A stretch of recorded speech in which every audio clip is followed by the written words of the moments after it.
여러분, 승리하는 인생을 위해서는요, 마음을 잘 다스려야 합니다. 오늘 본문 말씀 잠언서 4장 23절에 이렇게 얘기합니다. 다시 한번 읽어보겠습니다. 모든 지킬 만한 것 중에 더욱 내 마음을 지키라.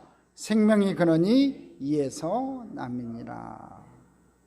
지킬 만한 것 중에 내 마음을 지키래요.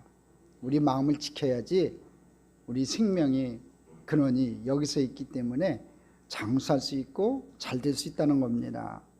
여러분, 하나님의 사람은요, 마음을 잘 지키기 위해서 이 자신의 마음의 상처를 잘 극복해야 합니다. 오늘은 이 마음의 상처를 극복하는 4가지 방법을 좀 살펴보고자 합니다. 이를 통해서 우리 성도님들이 주님 안에서 마음을 잘 다스려 승리하는 인생을 살아가기를 기원합니다. 자, 첫 번째로 마음의 상처를 극복하는 방법. 우리 가슴 속에 있는 분노를 잘 다스려야 합니다. 한번 따라 하십시오. 분노를 잘 다스리자. 이 마음의 상처는요, 분노에서 오는 경우가 참 많습니다. 이 억눌린 분노가 얼마나 우리를 병들게 하는지 모릅니다. 이 분노는 다양한 형태로 일어납니다. 예를 들어서 김씨 같은 경우는 이 시도 때도 없이 화를 내기 때문에 이 사람 주변에 있을 수가 없어요. 무시로 그냥 시시때때로 화를 내는 사람이 있어요. 그 사람 옆에는 사람이 있을 수가 없는 거지요. 박씨 같은 경우는 이 참고 참다가 한 번 터지면 수소폭탄이 돼버립니다. 그냥 초토화시켜 버립니다. 그리고 나서는 자기는 뒤끝이 없다고 얘기합니다. 응? 이미 앞것으로 끝났기 때문에 뒤끝이 뭐 필요하겠습니까? 뒤끝이 없다고 해요. 저는요, 제 앞에 와갖고 뒤끝이 없다고 하면요, 저는 서늘해집니다. 왜 그러냐면 목회 초년 시절에 처음 교구 나갔을 때 뒤끝이 없는 사람을 만났기 때문에 그래요. 잘 신앙생활하다가 이 뒤끝 없이 그냥 한번 폭발해 버리면은요, 성도들한테 막 해대요. 그러다가 분이 안 풀리면 뒤로 돌아서 남아있는 사람이 목사 한 명이잖아요. 저를 향해서 막 좋아대요. 뭐 젊은 나이에도 참을 수밖에 없었어요. 근데 그 다음날 또 만나면요, 언제 그랬냐는 듯이 할렐루야 그래요. 그러면서 저한테 뭐라 하냐면, 목사님 저는 뒤끝이 없어요.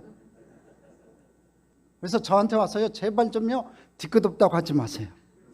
완전 뒷골이 서늘해져요. 응? 뒤끝 있는 게 좋습니다. 그래야지 회개라도 하죠. 응? 또 이씨 같은 경우는요, 속으로 조용히 분노를 삭힙니다. 씩 웃으면서 삭혀요. 근데 온유월설이가 내리는 것처럼 아주 치밀한 복수를 계획하고 그렇게 밤에 악몽을 꿉니다. 이 세 종류의 분노는요, 다 마음의 독입니다. 보통 이렇게들 말하지요. 내가 화내는 것은 다 그럴 만한 이유가 있다. 응? 나같이 좋은 사람이 화내는 것은 다 그만한 이유가 있다. 이렇게 얘기를 해요. 그런데 그 상황이요, 나를 화나게 만들었다고 하는데 실은 그렇지가 않아요. 그 상황은요, 그냥 폭탄의 내광과 같은 것뿐이에요. 응? 이미 내 안에 있는 분노에 잠재적인 덩어리들이 있었다는 거예요. 그 상황이, 그 사람의 한마디가 그걸 건드렸을 뿐이에요. 우리 안에 현실에 대한 불만이 쌓여 있으면요, 분노의 내관이 된다는 겁니다. 내 인생이 내가 생각했던 만큼 잘 풀리지 않고 있다는 거지요.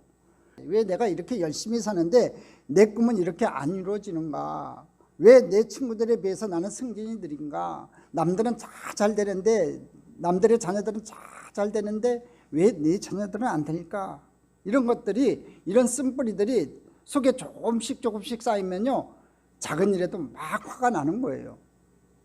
그래가지고 식당에 가서 옆 테이블보다 음식이 조금 늦게 나오면요, 이것들이 나를 무시해? 응? 이런 분노가 일어난다는 거지요. 사람은 또 억울한 일을 당하면요, 분노가 축적이 돼요. 나를 공격하고 배신하고 비판한 사람이 나를 화나게 한다는 거지요. 그런데 이 분노가 특히 믿음의 형제 자매들 사이에 오고 갈 때는요, 하나님이 이것을 심각하게 다루신다는 거예요. 그때 우리에게 오는 가장 큰 벌이 뭐냐면요, 기도가 막혀요. 예배가 막혀요. 예배가 안 되는 거예요. 감사와 찬양이 안 되고요, 마음에 평화가 없다는 거예요. 여러분, 남을 미워하는 것은요, 엄청난 정신적인 에너지를 요구합니다. 그래서 자기 자신을 순식간에 병들게 만들어요. 그렇기 때문에 자기 자신을 위해서라도요, 용서로 분노를 풀어야 됩니다. 오늘 여러분 마음속에 분노가 있습니까? 그 분노를 주님의 사랑으로 녹여내는 귀한 역사가 있기를 간절히 소망합니다. 에베소서 4장 26절로 27절을 보면요, 분노에도요 골든타임이 있어요. 한번 읽어보겠습니다. 분을 내어도 죄를 짓지 말며 해가 지도록 분을 품지 말고 마귀에게 틈을 주지 말라. 여러분, 분을 내면요 죄를 짓기가 아주 쉬워요. 이성적인 상태가 아니잖아요. 그러니까 죄를 짓기가 쉽단 말이에요. 그러니까 성경 분명히 얘기합니다. 분을 내어도 죄를 짓지 말라고 바울사도가 얘기했고요. 그 다음에 해가 지도록 분을 품지 말래요. 그러니까 해가 지기 전에 그 분을 다 풀라는 거지요. 또 마귀에게 틈을 주지 말라고 바울사도는 얘기했습니다. 분노를 시간 안에 해결을 못하면요, 그건 바로 마귀의 교두보가 된다는 거예요. 밤새도록 분노가 쌓여 있으면요, 그건요 영원히 병드는 거예요. 잠도 못 자고 끙끙거리고 이를 갈아봤자요, 그 상대방은 전혀 개의치 않는 거예요. 그 상대방은 참 잘 자거든요. 자기만 병드는 거라고요. 그러니까 결국 그 분노가 시간 안에 풀지 못하면 마귀의 교두보가 된다는 거지요. 그래서 우리는 분노의 감정이 확 솟구칠 때 일단은 쉼표를 끊을 필요가 있어요. 한 20초 아니면 30초만 세도요, 이게 많이 해결이 돼요. 여러분 마음속에 분낼 때 한번 해보세요. 20초 정도 한번 시간을 한번 세보세요. 뭐 하나 둘 셋 넷 다섯 여섯 일곱 여덟 이렇게 빨리 세지 마시고 하나 둘 셋 넷 하면서 천천히, 이렇게 천천히 한번 세보세요. 그리고 숨을 가다듬으면서 가라앉히면서 자기 마음을 향해서 이렇게 얘기하는 거예요. 아이고 착하다 영이야. 캄다운 캄다운. 너는 하나님의 사람이야. 좀 차분하게 가라앉혀라. 20초만 지나도요, 여러분 대부분의 문제는 끝나요. 분노가 가라앉아요. 그리고 이 여유를 두는 20초 동안에 여러분이 할 게 있어요. 뭘 해야 되냐면은 예수님을 생각해야 돼요. 베드로전서 2장 19절 말씀에 이렇게 말씀합니다. 같이 읽겠습니다. 부당하게 고난을 받아도 하나님을 생각함으로 슬픔을 참으며 이는 아름다우나. 자, 부당하게 고난을 당해도 하나님을 생각해래요. 그래서 슬픔을 참으라고 베드로 사도는 얘기합니다. 마음이 괴롭고 힘들 때 베드로는요 예수님을 생각했다는 거지요. 분노를 불붙이는 건요 어둠의 세력이기 때문에 이 어둠의 세력에 불붙이는 불을 끄는 것은요 그보다 강한 성령의 힘으로만 가능한 거예요. 그렇기 때문에 오늘 저와 여러분 예수님의 생각을 해야 됩니다. 성령의 생각을 해야 됩니다. 여러분이 분노의 순간에 참으면서 예수님의 이름을 부르면서 하나님을 묵상하기 시작하면요 첫 번째로 우리 주님이 오시는 거예요. 우리 주님이 임재하셔서 여러분을 다독이시는 거예요. 성령님이 임재하셔서 여러분을 다독인다고요. 저는 가끔씩 그걸 많이 느꼈어요. 우리 주님께서 영이야 좀 마음 좀 가라앉혀라. 마음 좀 가라앉혀라. 나를 다독이시는 것을 느꼈어요. 하나님 막 화가 날 때 막 숨을 가다듬고 또 예수님을 생각할 때마다요 예수님께서 저를 갖다 다독이는 것을 많이 느꼈어요. 그래갖고 요새는 좀 화도 별로 안 내요. 우리 집사람이 잘 알 거예요. 우리 처형도 오셨네. 이제 처형도 오셨으니까 우리 처제도 왔으니까 알 거예요. 옛날에는 불같았거든요. 근데 요새는 안 그래요. 그게 훈련되는 것 같아요. 그럴 때마다 내 성질 다 부리면 나중에 후회밖에 안 남거든요. 그렇지 않아요, 여러분? 네? 그러니까 성질 부리지 마시고 여러분 예수님 마음속에 모셔서 그 순간에 성령님 나의 마음을 지켜달라고, 예수님께서 내 마음 지켜달라고 하나님 앞에 매달리시고 예수님 묵상할 때요 하나님께서 내 마음을 다스려 주신다는 거지요. 그분의 사랑이요 우리가 초대하는 그 순간에 들어온다는 거예요. 예수님 나와 함께 해주세요. 그러면 예수님께서 들어오시는 거예요. 예수님의 사랑이 들어오시는 거예요. 여러분 그거 아세요? 사랑이 분노를 죽인다고요. 그걸 아셔야 돼요. 제가 아는 청년 하나가요 정말 화 잘 내는 친구가 하나가 있었어요. 야 저놈 꼭 나갔다 그 정도로 진짜 불같이 화를 내는 청년이었는데 이 친구가 결혼하고 나더니 화를 안 내고 여러분 아주 편안한 상태로 신앙생활을 하는 거예요. 왜 그런가 이렇게 살펴보니까 이 결혼한 아내로부터 사랑을 듬뿍 받고 나니까 사람이 따뜻해지더라고요. 사랑이 분노를 씻어냅니다. 또 한 가지는요, 여러분이 예수님을 묵상하면서 예수님의 그 권리 포기를 따라가셔야 돼요. 많은 경우 우리가 분노하는 원인의 핵심이 뭐냐면요, 우리 자존심 때문에 그래요. 우리 모두는 어느 정도 내가 세상에서 살면서 대접받아야 된다고 생각하는 게 있어요. 집에 가서 남편으로서, 아내로서, 자식에게는 부모로서, 사회에서 내가 이 나이에 걸맞는 사람으로서 받아야 되는 대접이 있는데 그것에 걸맞는 대우를 안 해주면 분노한다는 거지요. 우리 분노의 근원에는요, 자세히 보면 우리 자존심이 있다는 거예요. 이 자존심의 상처를 받는 분들이 있어요. 그런데 우리 주님은 어떠셨어요, 여러분? 우리 주님은 최악의 의존을 받고 사셨던 분이에요. 하늘의 땅의 모든 권세를 가지고 오신 그분이 이 땅에 오셨을 때 너무나 가난하셨고 너무 평범한 외모에 빽 있는 사람도 뒤를 봐주지 않았어요. 사람들이 우리 주님을 너무 무시하고 욕하고 괴롭혀도요, 그는 분노하지 않으셨어요. 우리 주님한테 의존, 그런 게 어디 있었습니까? 그러나 주님은 화내지 않으셨어요. 왜냐하면 권리 포기가 확실했기 때문에 그래요. 권리 포기, 내가 누려야 될 것을 포기하는 것이요. 여러분 그거 아시죠? 내가 겸손해지면 겸손해질수록 분노할 일도 사라진다는 거예요. 교만이 극에 달한 사람은요, 화를 잘 내는 거예요. 자존심이 세기 때문에 그런 거예요. 그러니까 화내는 사람 특징 잘 보십시오. 교만한 사람이고요, 자존심이 강한 사람이에요. 그런 사람이 화를 잘 내는 거예요. 제가 옛날에 그랬어요. 그러니까 가만히 생각해 보니까 화를 잘 냈던 것 같아요. 그러나 우리가 주님을 생각하면서 예수님처럼 우리도 권리를 포기하면 나 같은 죄인은 어디 가서도 대접을 받을 자격이 없는 사람이다라고 아예 전제하고 살면 여러분 만사 오케이예요.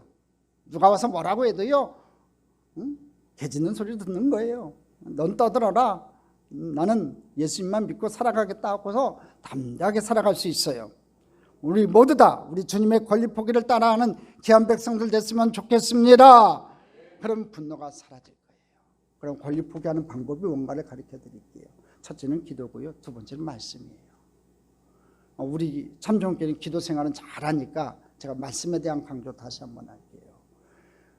우리가 올 한 해 동안 우리가 말씀을 일독하자고 했어요. 그냥 눈으로 보고 그냥 마음으로 읽고 끝나는 게 아니라 그 말씀을 따라 행하자는 거예요, 여러분. 그 말씀을 따라 우리가 행할 때 여러분 예수님의 그 권리 포기가 내 삶 가운데서도 이루어질 수 있어요. 그러니까 말씀이 여러분을 움직이고 여러분의 인생을 길을 인도하는 귀한 은혜가 있었으면 좋겠습니다. 그 말씀을 읽어가면서 예수님 만나시기를 바라고 예수님께서 포기했던 그 모든 권리를 같이 포기하며 하나님과 함께 동행하는 저와 여러분 되기를 간절히 소망합니다. 두 번째, 마음의 상처를 극복하는 방법, 절망감과 슬픔을 잘 다스려야 돼요. 한번 따라 하시기 바랍니다. 절망감과 슬픔을 잘 다스리자. 우리 마음에 절망감과 슬픔이 닥칠 때가 있어요. 이때는 우리 인생에 사고가 일어날 때입니다. 그토록 피땀 흘려 일구었던 사업이 하루아침에 무너지고 사랑하던 사람이 갑자기 세상을 떠났을 때, 태산같이 믿었던 친구가 배신했을 때, 건강하던 몸에 암이 있다는 선고를 받았을 때 절망감과 슬픔이 찾아옵니다. 이때부터 우울증이 들어오는 거지요. 내가 원하는 것이 이루어지지 않았기 때문에 내 인생에 내가 넘을 수 없는 벽이 닥쳤기 때문에 하나님께 섭섭한 거예요. 이 상황을 넘어선 사람이 성경에 있습니다. 구약의 하박국입니다. 하박국 3장 17절로 18절 말씀 보겠습니다. 같이 읽겠습니다. 비록 무화과 나무가 무성하지 못하며 포도나무에 열매가 없으며 감람나무에 소출이 없으며 밭에 먹을 것이 없으며 우리의 양이 없으며 외양간에 소가 없을지라도 나는 야이로 말미암아 즐거워하며 나는 구원의 하나님으로 말미암아 기뻐하리로다. 이 하박국 당시 전쟁이 나서 정군이 휩쓸고 간 뒤 농부의 상황을 하박국이 지금 설명하고 있어요. 가지고 있는 곡식은 다 싹 쓸어가 버리고 농사를 지어야 할 외양간 소도 젖을 짜야 될 양도 다 식용으로 잡아가 버렸어요. 아무것도 없다는 거지요. 농부는 이런 상황에서 텅 빈 상실감과 이 초토화된 논밭 앞에서 자기가 또 먹여 살려야 되는 울고 있는 굶주린 가족들의 얼굴을 본 거예요. 처참하지요. 슬픔과 절망감에 빠졌어요. 근데 이 상황에서 이 하박국은 전혀 다른 반응이 지금 하나님 앞에 고백으로 나오고 있어요. 뭐라고 얘기합니까? 나는 야훼로 말미암아 즐거워하며 나는 구원의 하나님으로 말미암아 기뻐하리로다. 여기서 우리는 세상에 알 수 없는 어떠한 절망과 슬픔도 이겨낼 수 있는 우리 크리스찬들의 힘을 배우게 되는 거예요. 그게 뭐예요? 구원이에요. 구원의 하나님으로 말미암아 기뻐하리로다. 여러분 이럴 수 있어요? 진짜 모든 것이 다 사라졌어요. 여러분의 생활 기반이 다 무너졌어요. 그 상황에서도 오늘 하박국 같은 그런 노래를 부를 수 있냐는 거죠. 고백을 드릴 수 있냐는 거지요. 근데 이 하박국은요, 나의 구원의 하나님으로 말미암아 기뻐한다고 고백하고 있어요. 구원. 하박국은 지금 구원의 하나님을 묵상하면서 이 고통을 이겨내는 겁니다. 여러분, 구원을 묵상한다는 게 뭡니까? 천국을 바라보는 겁니다. 여러분, 이 땅에서 아무리 절망이 와도 우리는 천국의 보금자리가 마련된 하나님의 백성들이에요. 이 땅에서 돈을 다 잃었지만 천국에서 우리 주님이 우리를 위해 쌓아놓으신 재물은요 하나도 건드리지 않았어요. 이 땅에서는 병들었지만 우리는 천국에서는 건강할 거예요. 이 땅에서는 배신과 증오가 있었지만 우리 천국에는 영원한 사랑과 기쁨이 있을 거예요. 우리의 이름이 그 천국의 어린 양의 생명책에 기록되었다는 사실이 얼마나 영광스러운 것인지를 우리는 보통 세상을 누릴 때는 잘 깨닫지를 못해요. 그러나 내 인생에 절망과 슬픔이 왔을 때 여러분 천국을 생각하십시오. 영원한 생명을 주신 우리 주님을 생각하십시오. 그분에게 항상 기도할 수 있는 하나님의 자녀가 되었다는 사실을 생각하십시오. 우리가 구원의 하나님을 붙잡을 때 우리 기쁨의 진정한 파워가 저와 여러분에게 올 줄 믿습니다. 절망이 사라지고 슬픔이 사라지는 귀한 역사가 나타날 줄 믿습니다. 어떤 절망이 여러분 앞에 놓여 있어도 오직 하나님만 바라보고 그 자리에서 일어나는 축복의 백성 다 되시기를 주님의 이름으로 축복합니다. 세 번째, 마음의 상처를 극복하는 방법, 두려운 마음을 다스려야 돼요. 한번 따라하겠습니다. 두려운 마음을 다스리자. 우리 안에 두려움이 얼마나 많습니까? 마음이 아픈 분들의 대부분이요 두려움 때문에 마음이 아파요. 실패에 대한 두려움, 성공을 유지하지 못할 것 같은 두려움, 자식에 대한 두려움, 아니 사람들의 비난과 공격에 대한 두려움들이 끊임없이 우리 마음을 괴롭혀요. 마귀는 우리 두려움을 이용해서 우리 미래를 절망으로 빠뜨린다는 거예요. 이렇게 두려움이 굉장히 안 좋은 겁니다. 이 두려움을 마귀가 싹 이용해가지고 여러분의 미래를 절망으로 아예 빠뜨려 버려요. 그러니까 여러분 미래가 잘 되기를 원한다면 오늘 여러분 안에 있는 이 두려움을 다 예수 이름으로 물리치는 축복의 백성이 됐으면 좋겠습니다. 하나님의 주신 사명을 순종하지 못하게끔 마비시키는 게 바로 이 두려움이에요. 그래서 두려움은 어떤 이단보다도 무섭다고 말들 합니다. 분명히 하나님으로부터 재능과 은사와 비전과 은혜를 받은 하나님의 백성들이 정작 하나님 나라를 확장하는 일을 해야 하는데 그걸 못하게 마비시키는 게 이 두려움이에요. 또 이 두려움은요 삶의 기쁨을 빼앗아가 버립니다. 일도 손에 안 잡히고 밤에 잠도 잘 못 자고 기도도 잘 안 되고 하나님한테 원망만 생기고 조용한 곳에 앉아 있어도요 마음은 늘 전쟁 상태가 돼버립니다. 하나님께서는 우리가 두려움을 넘어서서 우리가 하나님에게 시선을 고정시키라고 말씀하고 있어요. 주님을 바라보고 갈 때는 시선이 흔들리지 않았을 때는 폭풍의 무리를 늠름하게 걸었던 베드로가 폭풍의 물이 그때까지는 물이 폭풍인지도 알지 못했는데 주님에게서 시선을 떼니까 그냥 빠져버려요. 베드로가 그랬다는 거지요. 믿음이란 주님에게 시선을 고정시키는 겁니다. 우리가 시선을 하나님께 고정시키는 거예요. 한번 따라하겠습니다. 믿음은 내 시선을 주님께 고정시키는 것이다. 그런데 우리가 믿음이 약해지니까 내가 극복할 수 있던 문제가 나를 극복해버려요. 문제가 나를 극복해버린다는 거지요. 다시 살아나는 유일한 방법은요 주님께로 시선을 고정시키는 거예요. 그렇지 않고 이 문제만 분석하고 있으면요, 사람들의 그 사나운 비난의 말을 계속 여러분이 묵상하고만 있으면, 내가 이 말을 어떻게 받아칠까 이 생각만 하고 있으면 도저히 이 두려움의 늪에서 빠져나올 수가 없다는 거예요. 시편 56편 4절 말씀 한번 보겠습니다. 같이 읽어보겠습니다. 내가 하나님을 의지하고 그 말씀을 찬송하올지라. 내가 하나님을 의지하였은즉 두려워하지 아니하리니 혈육을 가진 사람이 내가 어찌하리까. 시편 기자는 지금 하나님을 깊이 묵상하니까 이 말이 나와요. 뭐라고 얘기합니까? 내가 하나님을 의지하고 그 말씀을 찬송하올지라. 어떤 어려움 가운데 두려움 가운데 있어도 내가 하나님을 의지하고 그 말씀을 찬송한대요. 힘들 때일수록 우리가 말씀을 꼭 붙잡아야 돼요. 그래서 오늘 시편 기자는 이렇게 고백하죠. 내가 하나님을 의지하였은즉 두려워하지 아니하리. 할렐루야. 내가 하나님을 의지하였은즉 두려워하지 아니하리니. 평소에는 사람의 말과 하나님의 말씀 우리는 섞어서 들어요. 그렇지만 여러분 인생이 절대절명의 위기에 처해서 너무나 큰 두려움이 오면 그때는 사람의 말을 딱 끊고 하나님의 말씀만 집중해서 들어야 할 줄 믿습니다. 그래 여러분 마음을 지킬 수가 있는 거예요. 그래 여러분 강한 자와 약한 자 사이에 나를 도울 우리 주님밖에 없어요. 여러분 세상의 사람 의지해 보십시오. 여러분 문제가 생겼을 때 인생의 방백을 의지해 보십시오. 사람들이 여러분에게 도움 줍니까? 도움 안 됩니다. 여러분 진짜로 문제가 생겼을 때 하나님 앞에 무릎 꿇을 수 있어야 돼요. 하나님 앞에 기도할 수 있어야 돼요. 하나님께 응답받을 수 있어야 돼요. 그럴 때 여러분이 하나님 앞에 무릎 꿇을 때 하나님께서 여러분의 마음을 지켜주시는 귀한 하나님으로 함께 할 줄 믿습니다. 이사야서 51장 7절 말씀 보겠습니다. 같이 읽겠습니다. 위를 아는 자들아, 마음에 내 율법이 있는 백성들아, 너희는 내게 듣고 그들의 비방을 두려워하지 말라. 그들의 비방에 놀라지 말라.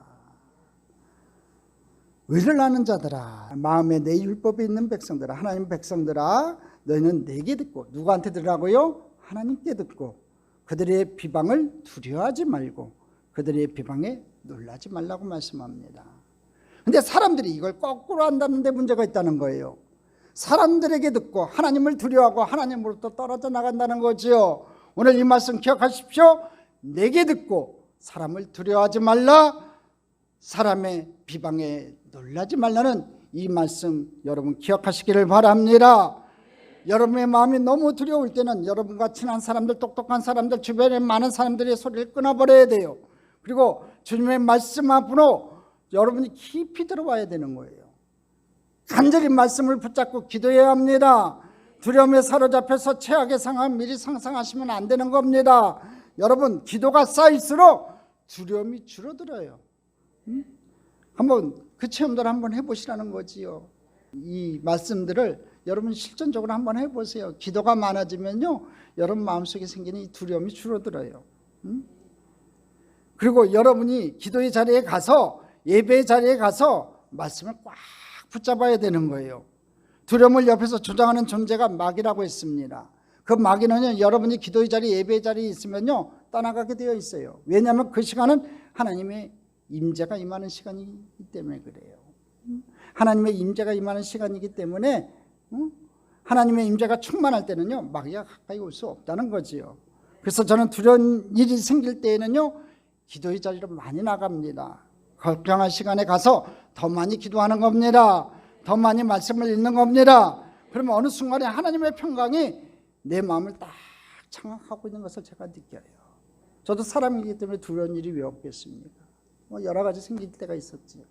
그런데 그 두려운 일이 마음이 나를 잡고 있을 때 해결 방법은 다른 거 없더라고요. 사람 찾아가봤자 그 해결 안 되더라고요. 하나님 앞에 무릎 꿇고 기도하고 말씀 보면서 내가 그 말씀 속에서 깊이 들어가서 말씀을 붙잡으면 붙잡을수록 이 두려움이 점점 사라지더라고요. 오늘 저와 여러분 진짜로 여러분 마음에 들어왔던 그 두려움이 여러분의 기도와 말씀을 통해서 사라지기를 주님의 이름으로 축복합니다. 네 번째, 마음의 상처를 극복하는 방법. 강팍한 마음을 다스려야 됩니다. 따라하겠습니다. 강팍한 마음을 다스리자. 하나님께서는요 우리의 이 강팍한 마음을 다스려 주기를 원하세요. 마음의 상처를 받으면요, 어떤 대상을 향해서 마음이 강팍하게 딱 닫혀버리는 경우가 있어요. 미국에서 이민 생활하면서 다른 문화 인종 사람들과 잘 지내던 교포분이 계셨습니다. 근데 어느 날 이분이 일을 갔다가 집에 오는 길에 흑인에게 권총강도를 당했어요. 이분은 그냥 땅에다 눕히고 머리에다 권총을 대고 한국 사람 캐시 많은 거 아니니까 돈 내라 해가지고 돈 다 뺏어가 버렸어요. 그런데 이 돈 빼앗긴 것보다 이분을 더 힘들게 했던 것이 뭐냐면 트라우마였습니다. 여러분, 권총을 머리에다 대고 흑인이 막 욕을 했을 때 받았던 정신적 충격 한번 생각해 보세요. 얼마나 컸겠냐고요. 그 다음부터 그분이 어떻게 되었겠습니까? 가는 곳마다 이렇게 얘기합니다. 흑인 놈들은 나쁜 놈들이야. 흑인은 결코 믿어서는 안 된다고 소리 지르고 다닙니다. 그런 마음을 가지게 됐다는 거죠. 근데 나중에 이분이 신학교를 다녔는데 그 신학교에 가보니까 흑인이 있네요. 그래서 흑인 신학생을 멱살을 붙잡고 이렇게 막 말을 했어요. 너희들은 믿을 수가 없어. 흑인 놈들은 믿을 수가 없어. 너희들이 나를 강도짓해서 내가 지금 이렇게 마음의 상처를 입고 내가 그래서 너희들한테 이렇게 막 하는 거야. 막 소리 지르고 막 멱살 잡고 행패를 부렸습니다. 그런데 그 흑인이 그분에게 하신 말이 기가 막힙니다. 정말 미안하다. 그렇지만 코리안들한테 당하는 흑인들도 많다. 한국 사람들한테 사기당하고 손해보는 사람도 흑인들도 많다. 그런 사람이 많다면 그럼 내가 코리안들을 다 미워해야 되는 거냐? 그래서는 안 되지 않느냐? 이렇게 말을 했다는 겁니다. 정말 그렇습니다. 여러분, 어떤 사건이 터지면요, 트라우마가 생겨서 그 대상을 향해서 마음이 딱 닫혀버려요. 강팍해지는 거예요. 어떤 분은 어릴 때 다니던 교회에서 목사님에게 받은 상처가 커서 자기 목사님을 잘 못 믿겠다는 겁니다. 또 어떤 목사님은 자기는 교인에게 받은 상처가 너무 커서 교인들을 못 믿겠다는 겁니다. 그래서 교인들과는 적당한 거리를 둬야 된다고 얘기하고 다닙니다. 물론 그럴 만한 상처가 있었겠지요. 그렇지만 상처 때문에 마음이 강팍해져서 교인은 목사를 못 믿고 목사는 교인을 못 믿는다면 앞으로 남은 생애 동안 얼마나 트러블한 신앙생활이겠냐 이거예요. 그건 마귀가 조작한 겁니다. 우리가 이것을 넘어서야만 합니다. 제가 아는 자매는 어렸을 적에 폭력적인 아버지한테 받은 상처가 있었어요. 그래서 사회에 나가서 목소리가 큰 어른만 보면 자매는 그냥 트라우마가 일어납니다. 학교에 가서 선생님한테도 트라우마가 있고 사회에 가서 사장님한테도 트라우마가 있고 교회에 오면 목사님한테 모든 권위적인 존재들에 대해서 이 자매가 마음을 닫는 것은 아버지에게 받았던 상처 때문에 그래요. 우리 마음에 상처가 강팍하게 만드는 부분이 있는데 오늘 성령님께서 그 강팍한 마음을 부드럽게 해주시기를 간절히 기원합니다. 에스겔서 36장 26절 말씀 보겠습니다. 같이 읽겠습니다. 또 새 영을 너희 속에 두고 새 마음을 너희에게 주되 너희 육신에서 굳은 마음을 제거하고 부드러운 마음을 줄 것이며, 새 영을 너희 속에 두고 새 마음을 너희에게 주되 너희 육신에서 굳은 마음을 제거하고 부드러운 마음을 준대요. 그러니까 새 마음을 우리에게 주시는데 그 새 마음을 통해서 굳은 마음 제거하고 부드러운 마음을 우리 성령님께서 주시겠다는 거지요. 성령님께서 우리의 강팍한 마음을 부드럽게 바꿔주셔야 우리가 말씀대로 살 능력이 생깁니다. 하나님이 주시는 이 새 마음은요, 첫째로 과거의 아픈 상처를 치유하는 회복의 은혜입니다. 그 은혜가 여러분에게 있기를 소원합니다. 두 번째, 형제를 섬기고 사랑할 수 있는, 용서할 수 있는 능력이에요. 그 능력이 여러분에게 있기를 바랍니다. 세 번째, 나의 선입관과 편견을 부셔버리는 마음이에요. 그 새 마음이 여러분에게 있어야 돼요. 그러므로 오늘 이 시간에 과거에 어떤 사람에게 어떤 일로 인해서 상처를 받고 마음이 강팍해진 분이 계시다면 오늘 성령님을 초대하시기를 바랍니다. 자라면서 부모에게 받은 상처가 있어서 권위에 대해서 마음이 닫혀있는 분이 있습니까? 오늘 성령님께서 치유하시기를 바랍니다. 성령님이 여러분의 마음을 부드럽게 해주시면 여러분은 능력을 행할 수가 있습니다. 사랑할 수 있고 전도할 수 있고 다른 사람을 치유할 수 있다는 것입니다. 남을 치유하는 영적인 리더는 상처가 없었던 사람이 아니라 그 마음의 상처를 성령의 능력으로 극복한 사람인 줄 믿습니다.